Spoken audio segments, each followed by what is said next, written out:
I just in your yard tore a hole in my overalls. I have no idea that happened, but I'm not looking real spiffy for an interview. Get down, dog. It is what it is. So, all right, Coon Dog Talking Hunt. Presented to you by Wampas Cat Outdoors. Episode 1. Paving new ground. Paving new ground. Yep. So Wampas Cat Outdoors. So if we're going to know what Wampas Cat Outdoors is, we got to understand where Wampas Cat came from. So I guess question number 1 for you, Charles Pudil. I call you Chuck. I think a lot of people call you Chuck. But number 1 question is, take us back to the roots of Wampas Cat. So my first question would be, what got you into coon hunting? I didn't grow up hunting at all. Didn't hunt anything. Had a big desire to do it. Did fish. Joined the Army in 1987. Came down to Fort Benning as a private, and fairly quickly got into bass fishing and started deer hunting. When I started dating my wife, her dad was in a deer hunting club in Alabama where they ran deer dogs. Did that for a season or 2, and then I ended up getting some deer hounds. Getting the deer hounds is what led to my love of hound dogs. And I mentored a young boy out of the projects that started running the deer dogs with me. And one day he said, "Charlie, we should coon hunt." And I said, "What do you know about coon hunting?" He said, "I watch where the red fern grows." But I bought a blue tick dog out of the newspaper that was no good. We ran through the woods chasing it. Didn't amount to much, but I ended up inadvertently meeting Bobby Phillips, a top-notch coon hunter. 99% of everything I know about coon hunting, I learned from Bobby. Hunted with him for a number of years. 9/11 happened. I started deploying, got out of coon hunting, but then 20-some years later, retired from the Army, got back into it, and got back into redbones, which is I started hunting redbones in the 90s, but I got back into the red dogs. Gotcha. So you want to know the Wampas Cat story? Yeah, where did the logo and the name and all that come from? Wampas Cat when I was getting my undergraduate, I had a criminal justice instructor, Dr. Archie Rainey, that was a prior state cop in Tennessee, and he was referring to a story that Jerry Clower had told. And when the man said, "Shoot up amongst us," and he said, he was up there fighting the Wampas Cat. Well, I'd never heard the term Wampas Cat. For some reason, decades later, that came to me, and I Googled it, and it's a fictitious cat up in the Appalachians, kind of like a Bigfoot. Later on, when I started hunting, I'd had an old dog box. I had some extra black letters, and I put "Beware of Wampas Cats" on it. I gave that to Bobby, and we decided we were going to start breeding redbones. He said, "What will we name our kennels?" And I looked over his shoulder and saw the Wampas Cat, and I said, "We're going to call it Wampas Cat Kennels." So that's what we started calling it. I was teaching high school, Russell County, Alabama, and I had a young lady. It was one of my students, one of my cadets that was in an advanced art class. And one day I said, "You're in advanced art. Can you draw me a Wampas Cat?" She said, "What is it?" I said, "I want a redneck looking cat with overalls, a gun, and a lantern, and a hound dog next to him." And she whipped out a sketch, and we added color to it, and that became the little Wampas Cat we use. It's my favorite logo. Yeah. And what I want to figure out how to do, this is kind of on topic, but a little bit of a rabbit trail. We got Ukulele, and her full name on paper is Wampas Cat Strumming the Ukulele. And I want to figure out how to get somebody to make that logo to where the gun and the lantern is off to the side, and the Wampas Cat is strumming the ukulele. AI can do it for you. AI can do it. Yeah. Well, Chuck, now speed us up. We're no longer in the 90s. It's 2025. So what do you have going on right now in the red dog world? I want to hear about Dottie, some of your favorite accomplishments with Dottie. We'll talk about how she is as a reproducer.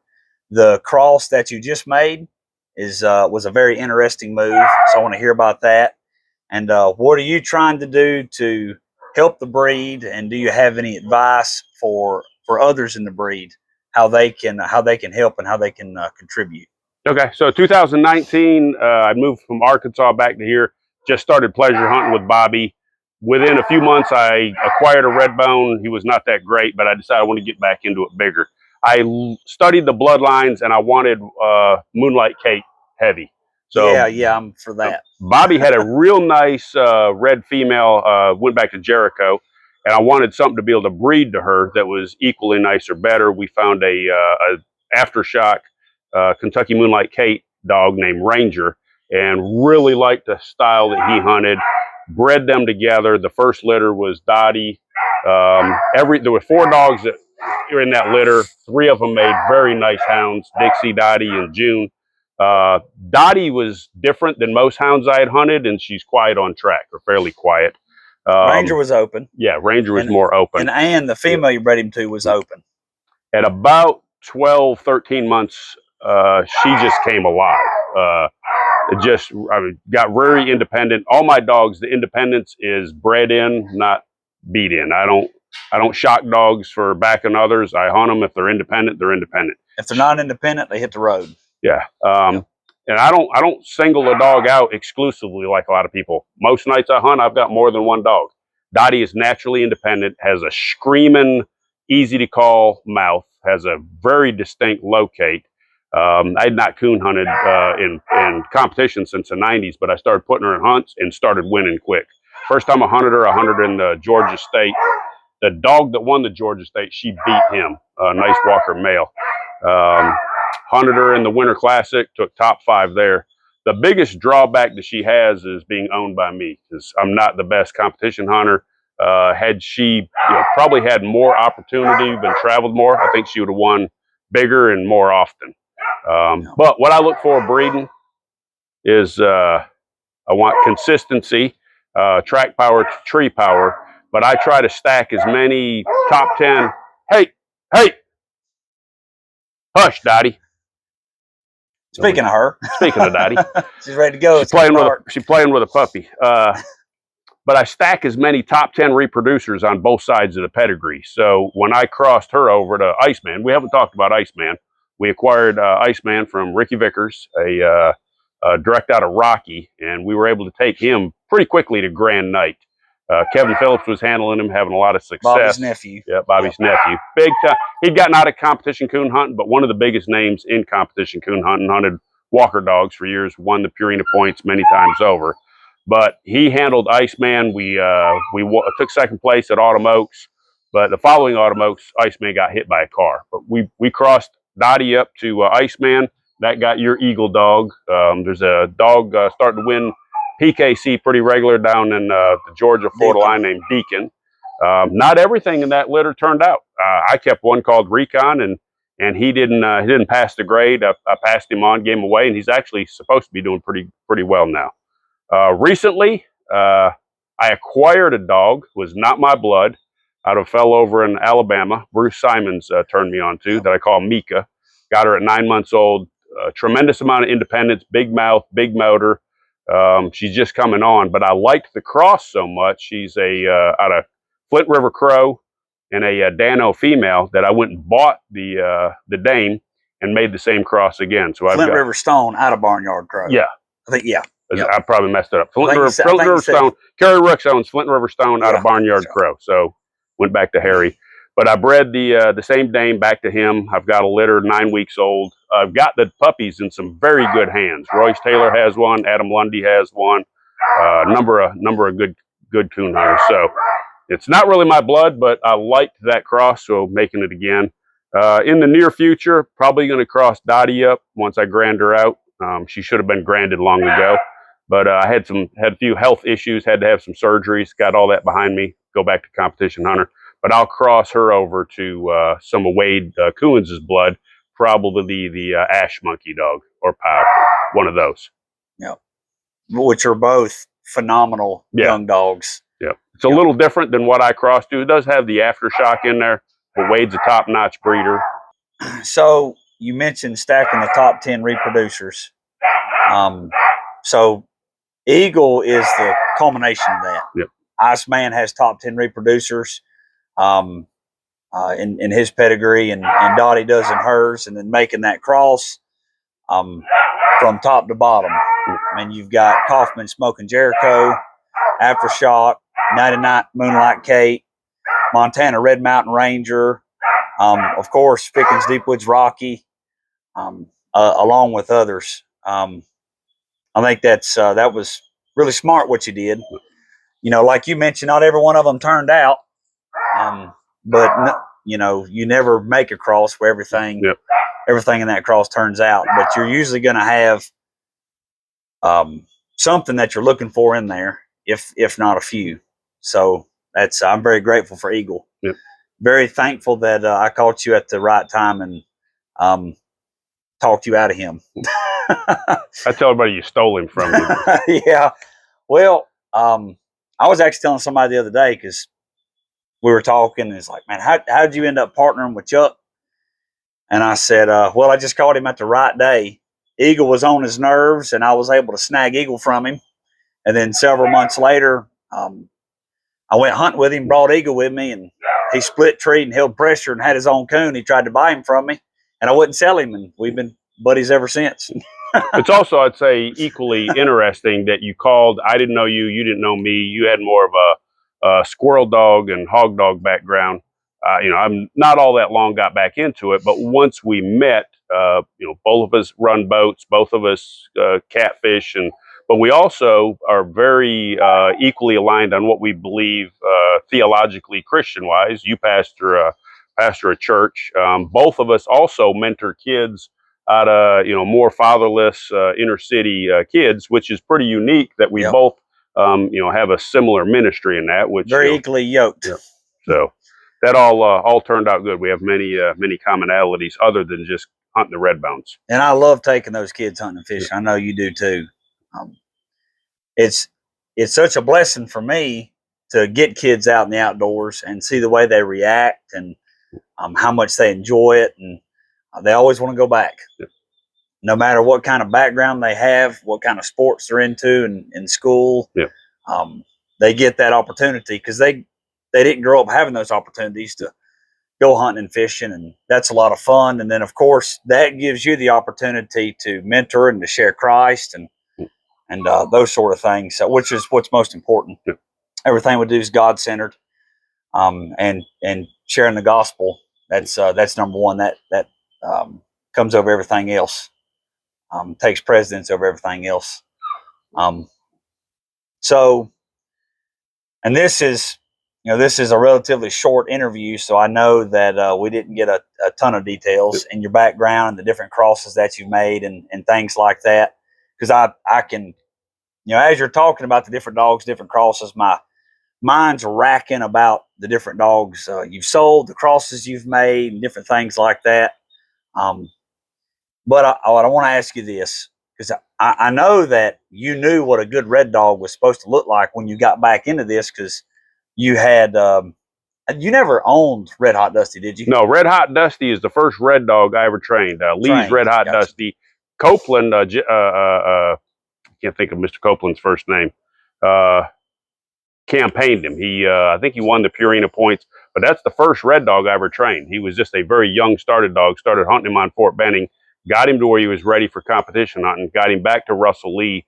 He granded him out and then sold him to Copeland, who campaigned him and did a lot of winning. So yeah, he was a top-notch hound. I'd say his only weakness was he didn't have a very powerful mouth. I had a few other red dogs. I had a male red dog. I don't even remember his name. He made Grand Night out in Texas, that I had in the 90s. But speaking of powerful mouth, I was telling somebody the other day, I hunted with Meek, and she's obviously far from a finished dog. Meek is not even a year and a half old yet. But one thing that really impressed me was I remember hunting, and we was up on a hill, and this was during the winter, and the leaves weren't on the trees. She wasn't but a year old. Maybe 13 months. I don't think so. 11, 12 months, I think. And I heard her locate at a mile. That's a big complaint that a lot of people have against red bones is the lack of mouth. And not saying Mika's got the biggest mouth in the world, but my goodness, for a year-old female. Well, I've got hearing loss, so I don't just need a loud mouth. I need a distinct mouth. Right. So a dog with a deep voice doesn't, I don't hear it well. A dog with a screaming mouth, like Dottie has, I can really pick up. So I kind of, when I look, at a puppy, if I can, it's hard to tell when they're young, but if I can pick out that distinct kind of a screaming mouth, I can call that in the woods. So you brought up track power and tree power, but I want to look at a few other characteristics. before we wrap this interview up. So where I hunt, primarily where I hunt, I'm in thin coon. A dog's generally going to get deep. Sometimes I get lucky and a dog gets struck in at 300 or 400 yards. I'd say the average distance is somewhere between like 600 or 700 and 5/8 of a mile. A lot of times before I get struck. And if I make multiple recuts or multiple drops in a night, I'm generally going to have at least one tree that's over a mile from me, generally speaking.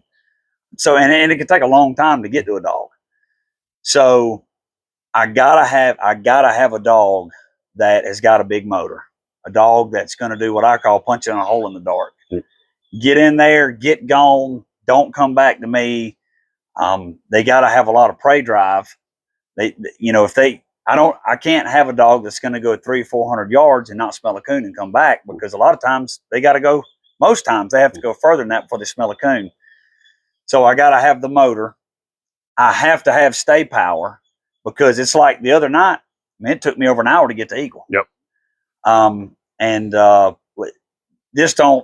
That ain't every night I turn him loose, but there have been many cases where it took me over an hour to get to him, and he had to stay treed, and one night it took me over 2 hours.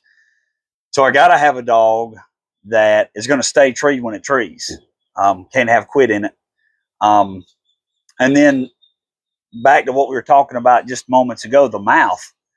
If a dog is not going to get struck till it's 700 yards away, I got to be able to hear it. Yep.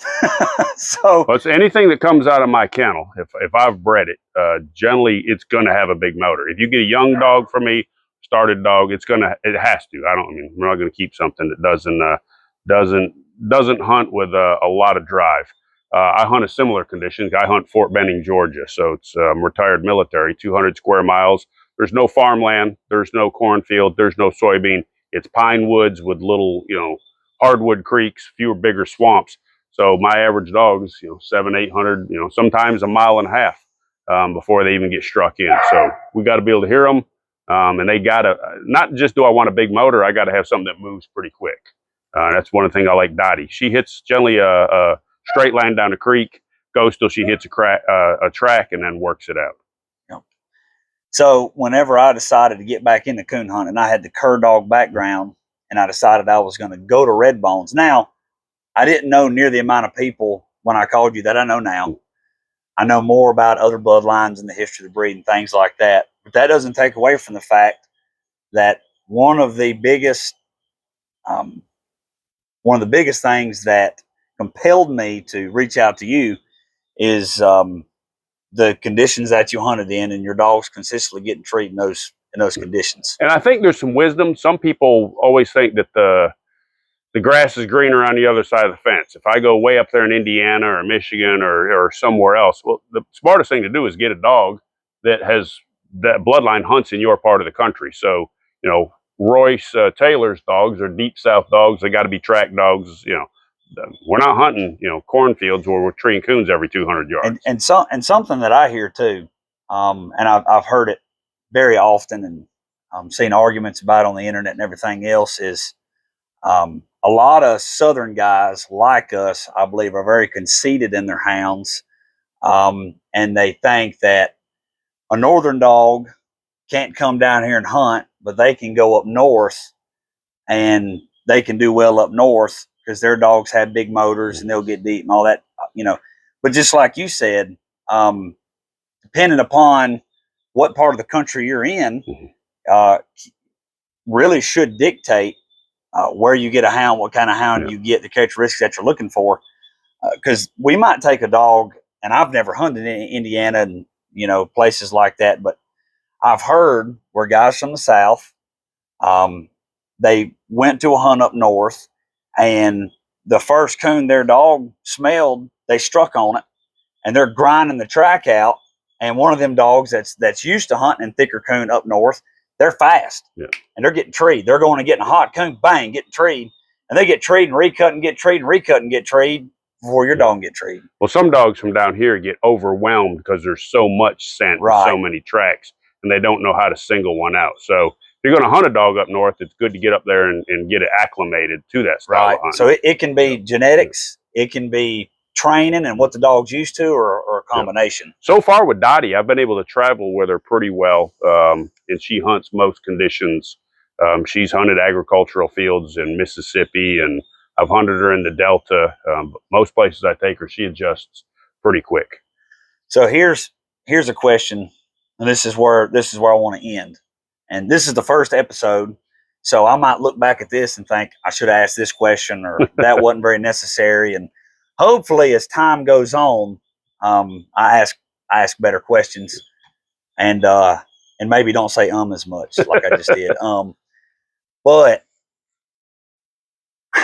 I hear about the jealousy in the breed, and there I go saying again. I hear about the jealousy in the breed. I see it. I think that there are people that are all about teamwork and are very honest about what they have. I don't think that everybody in the Redbone breed is really jealous and isn't going to cross over to somebody else's stuff or whatever. But it's definitely there to some degree. Kennel blindness, jealousy. You got to be honest about what you have. You're not just trying to better the breed. We should collectively, as a team, whether we're in the South, the North, what part of the country we're from, what bloodlines we have, we should be working together to better the breed. But here's a question, and this is one that I've been thinking about since I come up with the idea of Coon Dog Talk and Hunt. So you said when you got back into coon hunt, picked up where you left off, you really liked Moonlight Kate, wanted you a Kate dog, so you liked the old Moonlight stuff. Kate and Brianna and Shock and those type dogs. Right now, if everything you worked for was gone, you didn't have any Redbone, you did not have access to, your bloodline, and you could not tap back into the old Moonlight blood. So you don't have the option of getting something that's Kate top and bottom, like with your old Ranger dog. What would you be looking for? Where would you be going? What are some bloodlines? Definitely Wade Coon stock. Anything out of Gas Monkey. I've had pretty good luck with Rocky, so definitely there. Kerry Rooks's Flint River Stone Dog that goes back to Crow. I would definitely go there. Ricky Vickers' Mo Dog. I've hunted him. I've hunted dogs out of him. I would definitely not be afraid to go. Yeah, it's heavy banjo. Brent Wethford, his Jolene dog, something out of there. So there's quite a few. I mean, it wouldn't take long, and I'm not opposed to X breed either. If I found the right, 3/4 Redbone, quarter Walker, whatever it is, and could breed that back, jump on that too. So, but pretty high on the Rocky stuff. Anything out of Wade. If I lost everything I had, and you can lose it in one night. One car hit your dogs, and I just start crossing and mixing, and we'd be right back into it. Well, I appreciate your time, Chuck, and looking forward to going and hunting Dottie. I know it's bad conditions right now. I wish it was better. It's hot. It's dry. It's a drought. We haven't had rain in over a month, so. But well, we're dang sure not going to treat any coon sitting on the porch. So we'll hunt Dottie, and to give everybody an opportunity to watch, something out of her go, we'll take Eagle. And I think most episodes you want to hunt just that dog. I told myself, if we're going to hunt Dottie, you have a direct son out of her. Let's hunt them together, and let's see what she produces and see what she hunts. And well, for the most part, there's going to be that one dog. But like whenever I go to hunt with T-Mac, we're going to look at some of the offspring out of his stuff. If whenever I'm going up to Indiana next month, hunting with Robert Crow, really stoked about being able to watch Johnny go and see what him and Trista got going on, and interview them and their kids. And I think that's going to be fun. But if he has a dog out of Johnny, I would love to watch that dog go. Yeah. So I hunted against Johnny. As a matter of fact, he second night of the Winter Classic 2 years ago, I watched him win. In fact, got beat by him. A good young hound. Yep, I like Johnny, and I think that Robert and Trista, they've definitely done their part in helping the breed. And people do, just piggyback on something you said. They talk about the jealousy. Well, I think a lot of that is just, you know, the A-type personality wanting to be the best. Overall, within the breed, I've had nothing but help and encouragement. Wade Coons, Ricky Vickers, Bruce Simons. You know, I talked to T-Mac and have gotten advice from him. And there's countless others. TJ, just, you know, a lot of the Redbone guys out there. Brent Wethford. I haven't had any of them not, you know, be helpful, friendly, and all that. I'm not at outs with anybody. Royce, Harry O'Median, all of them. I think the jealousy and the kennel blindness is there, but I think that it's overemphasized. Yep. That's man's fallen nature to look at the negative. But you ready to go hunting? Yep. Let's go.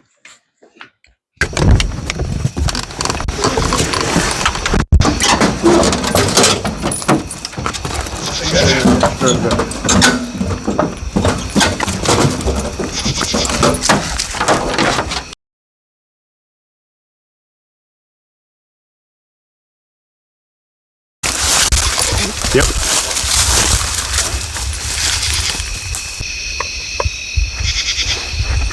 How far is Dottie? 516. Miranda, how far is Eagle? 515, 529. And both of them on the creek. There ain't really many other options there, you know what I mean? Yeah, if they go left, they're in pine trees. If they go right, they're in pine trees. How's Tater Tot doing? Very well. Healthy little pup. How old is he now? 3 weeks. Yep, about 3 weeks. 3, okay. Yep. So are you feeding him food yet? No, we're about to start putting him on puppy food. It was about 3.5 weeks. So what I do, I take my puppy chow, or whatever I'm feeding, take about that much of it, put it in a plastic cup, put hot water on it, soak it. Then I mix that rice baby cereal, mix up a little bowl of that, pour it on it, and then I sprinkle some of the powdered milk, and then just mix it all together so it's like a mush. Put it on a little flat pizza pan. All 9 of them just started grubbing on it. About 3.5 weeks. Because at 5 weeks I weaned mine. Yeah. At 6 weeks I had him completely off mama. At 5 weeks. I'm excited to see what that pup's gonna do. He's definitely bred very well. I'm excited to see what that pup's gonna be. Yeah. You know, taking Sweet Tater to Bali is a line breed on her top side. You know, stacking up on dogs like Turbo and Taylor's Guitar's Ghost. And I just wish we could have got 5 or 6. So you'd have had a little bit of, you know, to spread around and see, you know, kind of see how that litter would have turned out. It's kind of hard to tell of a reproducer when you only get one pup. yeah, I know it, but hopefully it turns out. I really like the way it's bred up, stacking some really nice dogs in there. Yeah. And of course, Freak don't hurt a bit. Yeah. And you know, That's gonna be a good looking puppy too. so earlier in our interview, you brought up independence, and a dog has got to be independent. Now, whenever someone mentions an independent hound, they could mean a dead loner that absolutely will not run track or chew with another dog, or they could mean mostly independent, meaning they want to get their own coon, they want to do their own thing, they're going to hold pressure, they don't have big ears, but on a night like tonight, when it's dry, it's dusty, coons aren't moving real well, they may end up treed together. Or if they hit a hot track right out of the truck, they may tree together, but then go off and get their own coon. So that would be what I would consider mostly independent, not a dead loner. So when you say independence, which one are you referring to? Which one do you like? Do you like a dead loner? Do you not? No. I don't. I mean, so a lot of these guys, when they first start hunting a dog, they completely single them out, and they'll, you know, shock or, you know, punish, a dog that'll try to honor anything else. I don't train that way. I don't hunt that way, but I will hunt a dog a good bit by itself. So when I turn Dottie loose, she's just hunting. I don't think she cares what another dog's doing. Now, if another dog hits a strike, one of her advantages, she'll take the strike away from it. They may hit the first strike, but she'll get out in front of it. Take the track away and tree. Yeah. I've won a considerable number of hunts by her, smoking another dog to the tree. When they get there, so she doesn't have a problem being treed. You won't see her get second tree very often. Every now and she will. She'll share one with somebody else, but she'll split off and go get her own. So the independence is she's not looking, to ride on another dog's coattails. Turn her loose completely by herself, she'll tree coons all night long.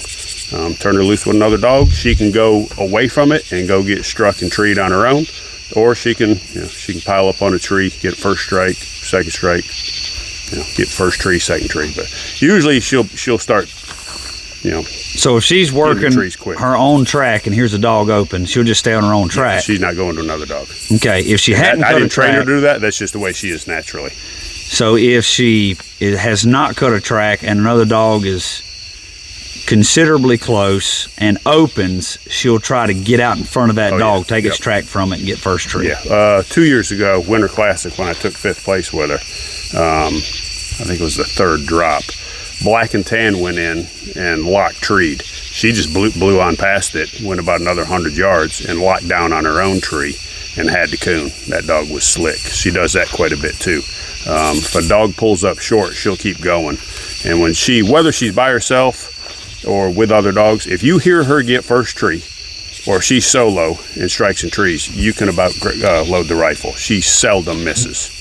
I've seen that with her too. It's one thing that impressed me is I hunted with her back during the winter, and when the leaves were still off the trees, and there was one tree we walked to where we thought she might have missed, ended up being a den, and I hit the squaller.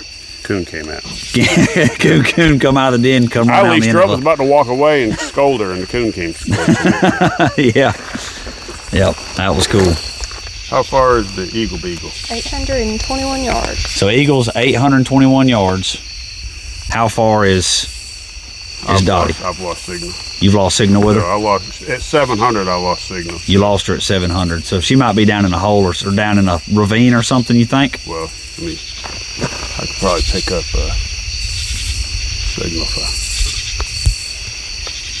Yep, I picked her up. How far is she? 850. And they're the same direction? Yeah, sure. Well, so that's one thing when you hunt here too, is a lot of these creeks that I'm hunting, it's pine woods everywhere, with one creek that is in a little hardwood bottom. So there's not a lot of options. You're not going to go run through the pine thickets. You're going to follow the creek. So, a lot of times your dogs, if we hunt on Fort Benning, will end up in the general vicinity of each other. Now, if a creek branches, they may go in 2 different directions. So they're both on the creek right now, closing on about 900 yards. I say we drive and get a little closer where we can hear them. All right, let's do it. That's your creek running this way. That's where Dottie's at. So just following that Sally Branch Creek all the way. You got this road parallels, and then you got a trail up in here parallels. Gotcha. So she's 0.6. Yeah. Eagle here is 0.58. Yep. And it looks like they're both on the same creek. Yep. And it's fairly wide across there. I mean, it's not it's kind of a swampy, ankle to calf deep mud. So they started out. She hooked left and was going this way, came up, and then cut back down to the And creek. Eagle was to the right, then ended up on the creek together. Yeah. And where they first started working the creek, it was just a narrow stretch of hardwoods, small creek, and now it's opened up and more of like a swamp flat. Yep. So there's a chance they could get split treed in there. Oh yeah. Oh yeah. Definitely. Yeah. Gotcha.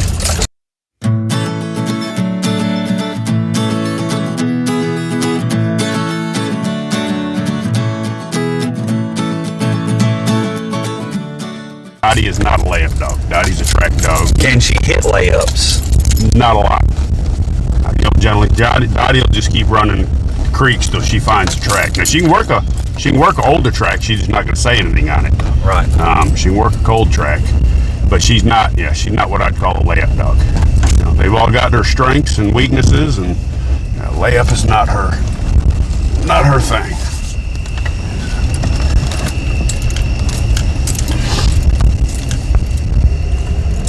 How close are we to them now? Oh, this don't look good.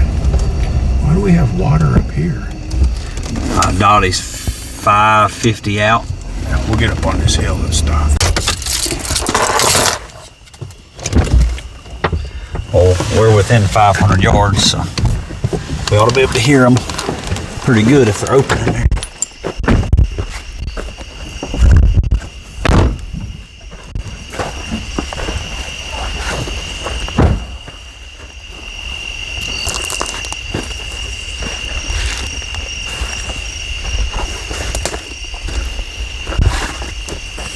And how far is the eagle? 560. Miranda? Yes. How good of an imitation strike can you do? We send you off in the woods over here, you open up and we'll strike and make it look good for the video. I don't think that'd turn out too good. Strike Miranda. It's tough hunting right now. She's moving off the creek to the right. She's actually getting close to the Box Springs Road.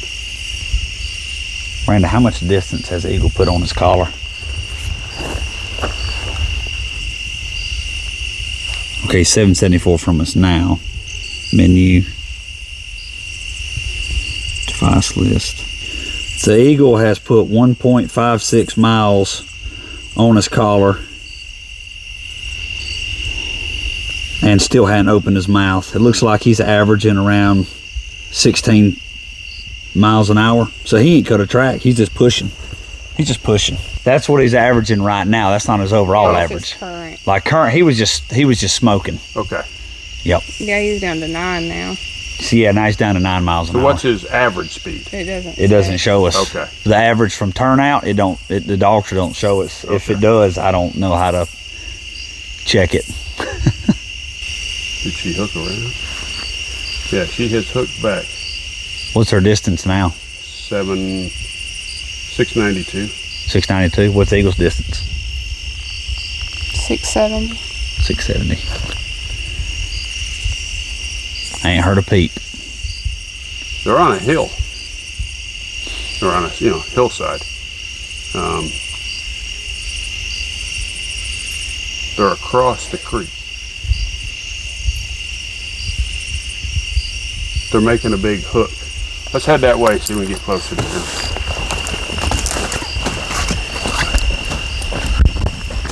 Well, Chuck, if nothing else, the people at home are going to know that Wampas Cat dogs are not lazy. Because they're booking it. Yep, they're covering some ground. Unfortunately, we picked a night to film a hunt when conditions are just horrible. Well, you know, lately we've been smoking it, and then this drought has just gotten so bad that the last couple nights out, I don't think it's been mid to higher 90s during the day. So I think the coons probably aren't moving till 2, 3 in the morning. And with this drought, you know, it's hard. We had unusually cool weather in the, at the end of August, 1st of September, and I was getting struck in, from 5 to 15 minutes after I turned out, relatively early, 30 minutes to an hour after dark, and thought, hey, we're settled in and kind of settling into our fall patterns. Hunting's getting better. And then the other night, eagle went 1.5 miles, never opened his mouth, never cut a track, went 1.5 miles as a crow flies, and he was about to cross a blacktop road and I had to tone him. Yep. Well, last Saturday, I told Bobby, I said, I want to make one drop, get treed, knock the coon out for one of the young dogs who were going to hunt. And Dottie went 360 like she was riding a laser beam and just exploded and had a coon. We were out of the woods and nothing flat. But last night, she went 2.4 miles was about to cross the road. I caught her and called it a night. They're not finding any tracks. On my cell cams, the coons were coming out at 8:30, 9, 10. And then this past week, I'm not getting cell cam pics till 1:30, 2 o'clock in the morning and all the way up to about daylight. I'm getting pictures. Yeah. So they're feeding later. So might not be anything down right now. You don't have a signal with Dottie. You last had her at 400 yards from here. Yeah, she probably just dropped down in a deep bottom. Yeah. Yeah. They're going back towards Box Springs Road. That's interesting. The way they're hooking around. I'm gonna pull up on this hill where we're not standing on the downside. You know, we've been talking about these bad conditions with the Coon Dog Talk and Hunt series. You know, I pastor a church, work at a sawmill. I'm a regular everyday guy, and I just gotta fit in these episodes, these interviews and hunts when I can. So some of these hunts in the series are probably going to be in great conditions and be really, really great, exciting, fun hunts. And then other ones are going to be like this, where the hunting's really tough. Like, I'm literally going to Pennsylvania and hunting with Wade Coons and Powell in January. So like snow, ice, the toughest time of year. Hunting in January is great down here, but where Wade's at up there in Pennsylvania, that's like the toughest time of year to hunt. The coons are denned up, and there's a lot of snow and ice, and it's real cold. But here's what I will say: when you do hunt in those difficult conditions, like right now where we're at, hot, dry, dusty. Whenever I go hunt with Wade in Pennsylvania, freezing cold, coons denned up. You know, the good side of that is the dogs get to show off how much drive they have. Yeah. You know. Well, you'll find out what kind of dog you got in tough conditions. That's a fact. When you can have a dog on bad nights like this that go miles and don't open their mouth, it'll show you something. You're not hunting trashy dogs. Right. They're not finding armadillos and possums and deer and everything else. That's an interesting thing with Dottie. I never trash broke her. I never had to. She just has never run trash. I've never shocked her on a deer. I think one time when she was young, she got on a bobcat. I think when she was a puppy, she ran a rabbit once. That's it. She's never treated a possum. She's never run a deer. She's never run a hog. She's just been trash free on her own. But a lot of that is, and I learned that from Bobby years ago. Be careful what you hunt your dog with. It's like, you know, be careful what kids you let your teenager run with. You let them run with trash, they'll act like trash. So you keep your dog away from trashy dogs. Train them when they're young with good straight dogs. You generally don't have the issues. So. We'll step out and listen for them. Let me see how far she is. 250. I don't hear them yet, so.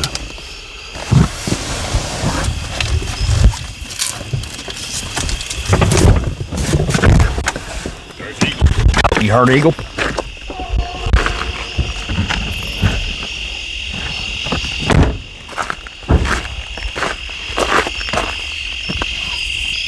Randy, you're slumped down and look like a kid. I'm hiding from you.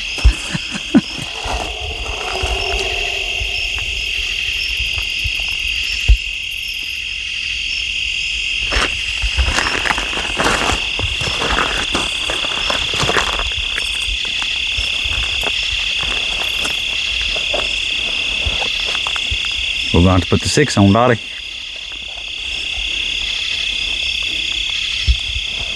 You know, the funny thing, as long as he opens up, you're good. Oh, yeah. I was just making a little jab. Yeah, it's funny how that works.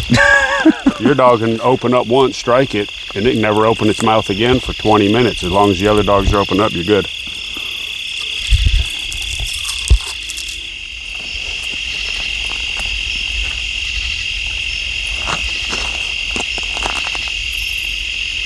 I'm gonna see that doctor, see what Eagle's doing, Miranda.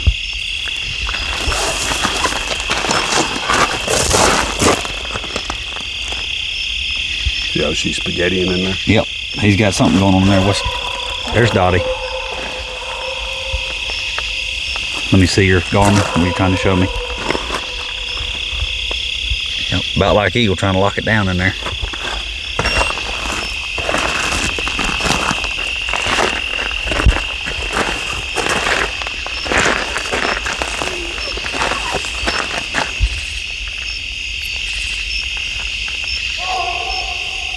I think they're together now, Chuck.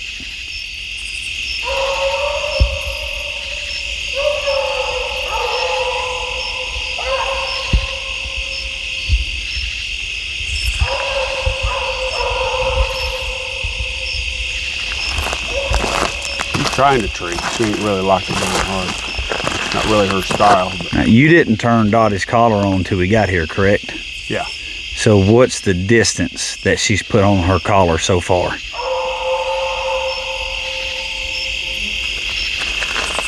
3.7 miles. So she's put 3.7 miles on her collar. Yep. And is about to tree. Yep, she's treed. Well, that happened pretty fast right there. They both treed about the same time. Yep. I think they ran him from 2 different angles. Caught him in the middle. Sandwiched him. Lines up. You want to drive a little closer? Sounds a little cold. Might be a den tree. We shall see. They're clicking.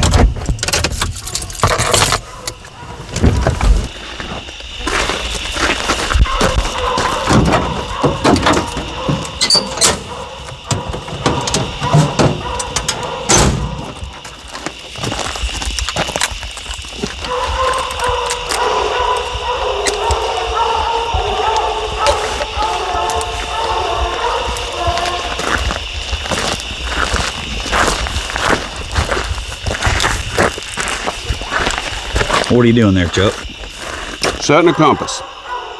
If I can see the dog from the road, I still set a compass. 30 years in the Army, I don't step in the woods without a compass.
Man, I'm ready for the leaves to fall off.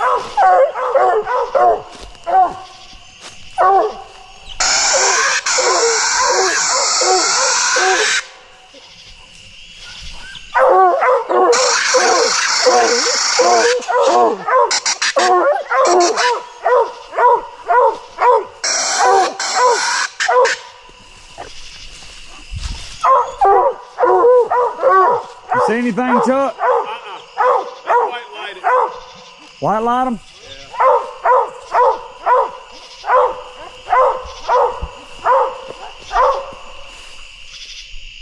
The big old bush.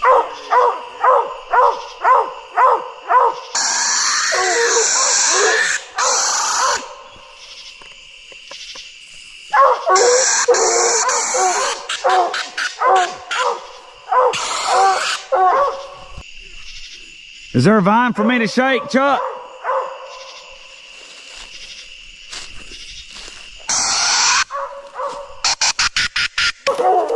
You see all these berries on this tree right here?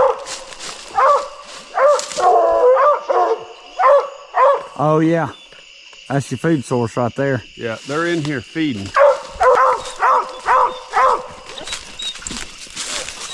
Didn't find this coon, that's where it goes. Hey Chuck, Pudil, what do you think about investing in a thermal by next summer?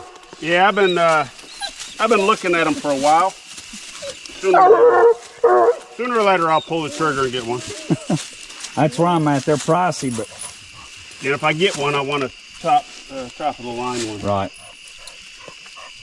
They're expensive, but when them dogs work this hard and you can't find the coon. Yeah, it looks pretty green in here. And So it'll be handy to have one right now, would it?